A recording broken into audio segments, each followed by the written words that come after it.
राम राम साथियों, मैं सुखदीप सेलपाड़ आपके अपने YouTube channel SK GK tricks पर आपका स्वागत करता हूं। साथियों, आज हम करने वाले हैं हरियाणा जीके की टॉप 10 क्वेश्चन सीरीज जो हमारी चल रही है उसकी 24वीं क्लास है। साथियों, अभी तक आपने हमारा चैनल सब्सक्राइब नहीं किया तो आप हमारा चैनल को सब्सक्राइब करके बेल आइकन जरूर दबा दीजिए ताकि आगे आने वाली जो भी जानकारी है वो आप तक पहुंच सके। प्यारे साथियों, चलिए साथियों, बिना किसी देरी के आज का सेशन की शुरुआत करते हैं। और आज का जो पहला प्रश्न क्या दे रखा है, तो आज का जो पहला प्रश्न दे रखा है साथियों वो है कि निम्न में से कौन सा नृत्य महिलाओं द्वारा आयोजित किया जाता है। ऑप्शन क्या क्या दे रखे हैं साथियों। ऑप्शन के ऊपर अगर हम बात करें तो सबसे पहला जो ऑप्शन दे रखा है, वो पहला जो ऑप्शन दे रखा है वो दे रखा है लूर नृत्य। क्या दे रखा है साथियों? लूर नृत्य। उसके बाद जो दूसरा ऑप्शन दे रखा है साथियों वो है कि भाई डमरू नृत्य।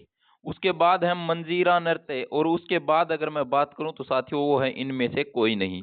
तो ये बात पूछना चाह रहा है कि भाई ऐसा हरियाणा का कौन सा नृत्य है जो सिर्फ और सिर्फ महिलाएं करती हैं। तो साथियों अगर इसकी मैं बात करूं तो साथियों वो कौन सा है, तो वो कौन सा होगा साथियों? वो होगा साथियों लूर नृत्य। इसका बिल्कुल सही उत्तर क्या हो जाएगा कि भाई इसका बिल्कुल सही उत्तर हो जाएगा लूर नृत्य। क्या हो जाएगा? लूर नृत्य है साथियों। देखिए साथियों, जो लूर नृत्य है, लूर नृत्य की अगर हम बात करें तो लूर नृत्य महिलाओं द्वारा आयोजित किया जाता है। और साथियों इसमें पुरुष क्या करते हैं, तो साथियों इसमें पुरुष कुछ नहीं करते हैं, क्योंकि भाई इसमें जो लूर नृत्य है इसमें जो पुरुष होता है, क्या होता है साथियों? लूर नृत्य में पुरुष पुरुष होता है। उसको क्या है, उसको देखने की भी इजाजत नहीं है। क्या देखने की इजाजत नहीं है साथियों? ये जो लूर नृत्य जब महिलाएं करती हैं तो इस नृत्य को देखने की इजाजत पुरुषों को नहीं है भाई साथियों। पुरुष ये लूर नृत्य देख भी नहीं सकते साथियों। और साथियों कई बार क्वेश्चन आ जाता है कि भाई लूर नृत्य किस त्योहार के अवसर पर किया जाता है, तो इसका उत्तर हो जाएगा साथियों, प्यारे साथियों, क्या हो जाएगा? तो जो लूर नृत्य है वो किस त्योहार पर आयोजित किया जाता है, तो वो किया जाता है साथियों होली के ऊपर। साथियों कहाँ पर? होली। होली नामक जो त्योहार है साथियों अभी आने वाला है। देखियो साथियों, इस होली के त्योहार पर आप सबके चेहरे बदल जाएंगे साथियों। सब के सब रंग बिरंगे हो जाते हैं साथियों। ये बात आपको याद रखनी है साथियों। उसके बाद साथियों होली के ऊपर एक फाग नृत्य होता है। और फाग नृत्य क्या होता है साथियों? याद रख लेना, फाग नृत्य की अगर मैं बात करूं तो ये पुरुष और महिलाओं के दोनों के द्वारा किया जाता है। उसके बाद अगर मैं बात करूं इसमें कौन सा नृत्य है, इसमें नृत्य की बात करूं तो साथियों इसमें मजीरा नृत्य है। मंजीरा नृत्य की अगर बात करूं तो साथियों ये सबसे अधिक जो किया जाता है तो ये मेवात की साइड किया जाता है। कहां पर किया जाता है? मेवात की साइड में ये नृत्य किया जाता है साथियों। कहाँ किया जाता है? मेवात। मेवात की साइड में मंजीरा नृत्य किया जाता है। ये बात आपको याद रखनी है साथियों। उसके साथ साथ अगर मैं बात करूं कि प्यारे साथियों, तो इसमें एक और चीज मैं बात बता देता हूं। एक और बात की अगर बात करूं तो साथियों जो मंजीरा नृत्य है साथियों, मंजीरा नृत्य में क्या होता है, नगाड़े बजाए जाते हैं, डफ और मंजीरे बजाए जाते हैं। वो बजा के ये मंजीरा नृत्य किया जाता है साथियों। ये बात आपको याद रखनी है। अब बढ़ते हैं साथियों दूसरे प्रश्न की तरफ। और दूसरा प्रश्न क्या दे रखा है? दूसरे प्रश्न की अगर मैं बात करूं तो साथियों दूसरा प्रश्न दे रखा है अभी खोड़िया नृत्य। कौन सा नृत्य? खोड़िया नृत्य प्रसिद्ध है भाई। खोड़िया जो नृत्य है हरियाणा का, प्यारे साथियों, वो किस लिए प्रसिद्ध है, ये बात वो पूछना चाह रहा है। काफी बार रिपीटेड क्वेश्चन है। ऑप्शन पर जाते हैं। ऑप्शन क्या है? सबसे पहला ऑप्शन है भी पूर्वी हरियाणा में, पश्चिमी हरियाणा में, मध्य हरियाणा में और उत्तरी हरियाणा में। इसकी अगर मैं बात करूं तो साथियों खोड़िया जो नृत्य है ये मध्य हरियाणा में किया जाता है। और कब किया जाता है? तो खोड़िया नृत्य की अगर बात करें तो साथियों ये किया जाता है साथियों लड़के के विवाह के अवसर पर। कब किया जाता है? जब हरियाणा में छोरा का ब्याह हो ना साथियों, हरियाणा में छोरा का ब्याह हो, उसके बाद क्या करा जा साथियों, जब बारात चली जा है, बारात तो चली जा है भाई। और बारात जाने के बाद क्या है, जो परिवार की जो महिलाएं होती हैं वो इकट्ठा होकर क्या करती हैं, वो इकट्ठा होकर खोड़िया नृत्य करती हैं। क्या करती हैं? खोड़िया नृत्य करती हैं भाई। क्योंकि भाई तांडव करने वाले तो चले जाते हैं और उसके बाद महिलाएं बचती हैं। और महिलाएं क्या करती हैं? पीछे से भाई खोड़िया नृत्य करती हैं। ये बात आपको याद रखनी है। उसके बाद अगले प्रश्न पर जाते हैं साथियों। अगला प्रश्न क्या है? अगले प्रश्न के ऊपर मैं बात करूं तो साथियों वो है, लंबे बांस पर मोर पंख व रंगीन कपड़े लपेटकर भाद्र महीने में किए जाने वाले नृत्य का नाम क्या है? तो ये पूछ लिया साथियों कि भाई ऐसा कौन सा नृत्य है जो भाई लंबे बांस के ऊपर मोर पंख व रंगीन कपड़े बांधकर भादवा का महीना में नृत्य किया जाता है। तो साथियों क्या होगा? ऑप्शन क्या क्या है साथियों? ऑप्शन है रतवाई नृत्य, ऑप्शन है खेड़ा नृत्य, और ऑप्शन है साथियों रसिया नृत्य, और है गोगा नृत्य। तो इसकी अगर मैं सही उत्तर की बात करूं तो साथियों इसका बिल्कुल सही उत्तर हो जाएगा गोगा नृत्य। क्या हो जाएगा? गोगा नृत्य हो जाएगा। गोगा नृत्य की अगर बात करें तो साथियों जो गोगा पीर के जो भगत होते हैं साथियों, कौन होते हैं? भगत। गोगा पीर के जो भगत होते हैं साथियों वो भादवा महीने की नौवीं, भादवें महीने की 9वीं तिथि को क्या करते हैं? इस पर्व को बड़ी धूमधाम से बनाते हैं साथियों। और गुगा छड़ी होती है साथियों, और गुगा छड़ी के चारों ओर बड़ी श्रद्धा के साथ नाच गान करते हैं साथियों। ये बात भी आपको याद रखनी है साथियों। उसके बाद अगर अगले प्रश्न पर जाते हैं तो साथियों अगला प्रश्न क्या है? आज का जो अगला प्रश्न है वो साथियों हरियाणा में राज्य के पश्चिमी भाग का वह प्रसिद्ध नृत्य जिसमें केवल लड़कियां हिस्सा लेती हैं, तो केवल लड़कियां हिस्सा लेती हैं, उस नृत्य का क्या नाम होगा साथियों? क्या होगा? शतरंग होगा, भरतनाट्यम होगा, या कुचिपुड़ी होगा साथियों? तो भरतनाट्यम, कुचिपुड़ी, शतरंग ये क्या है साथियों? ये हमारे नहीं है, हमारे नहीं है। तो अपना कौन सा हिनमत? अपना की बात करें तो साथियों झूमर है। झूमर वो नृत्य होगा साथियों जिसमें केवल लड़कियां हिस्सा लेती हैं। और लड़कियां हिस्सा लेती हैं तो साथियों ये बात भी एक बार आई थी कि भाई झूमर जो नृत्य है इसका नाम किस कारण पड़ा? तो साथियों जो झूमर क्या होता है साथियों? झूमर एक आभूषण होता है। झूमर आभूषण होता है साथियों। और ये झूमर के आभूषण के नाम पर ही क्या पड़ा साथियों? इस नृत्य का नाम पड़ा था साथियों। ये बात आपको याद रखनी है साथियों। एक एग्जाम में प्रश्न आया था कि भाई झूमर है वो क्या कहा जाता है? झूमर को, तो झूमर को क्या कहा जाता है? हरियाणवी गिद्धा।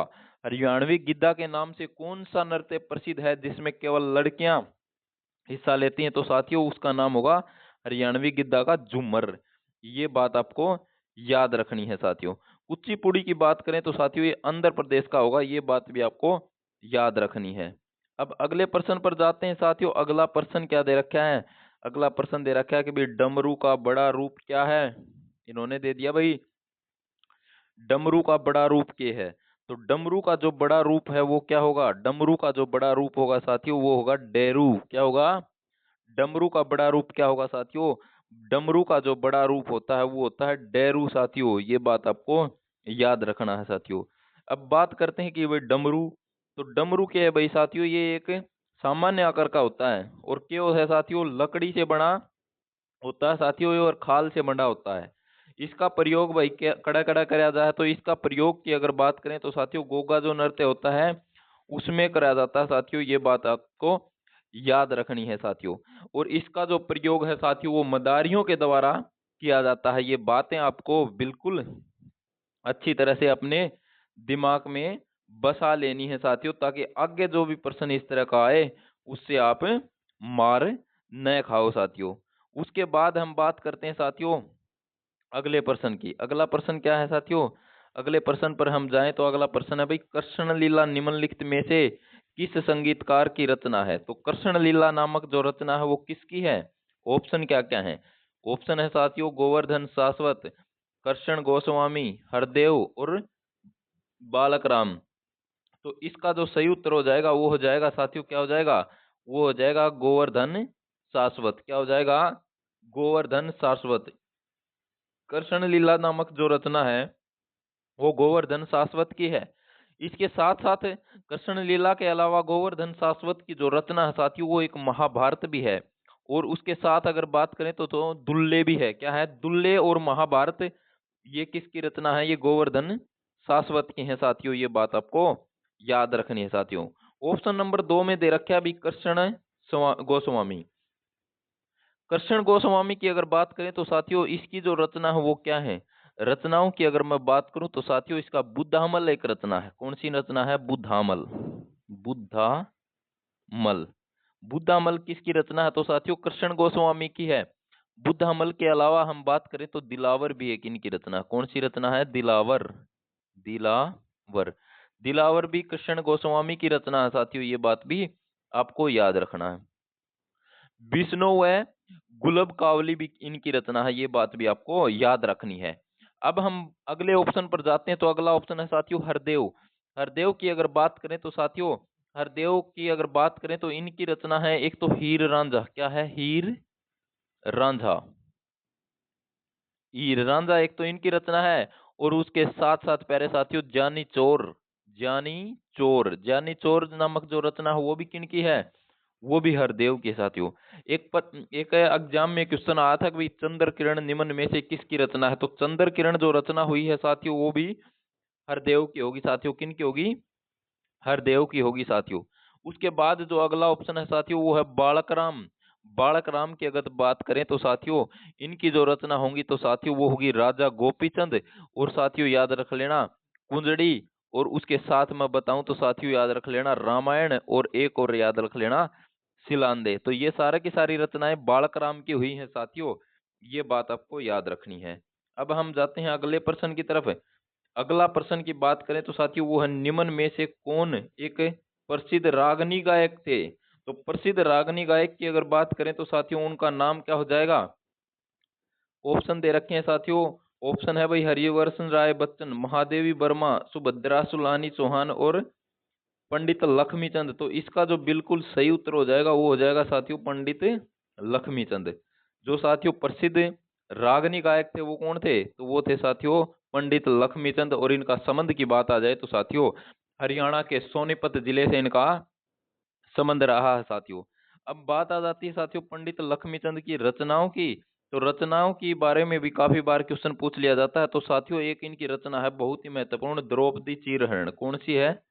द्रौपदी चीरहरण। तो ये किसकी रचना है? तो ये पंडित लक्ष्मीचंद की है साथियों।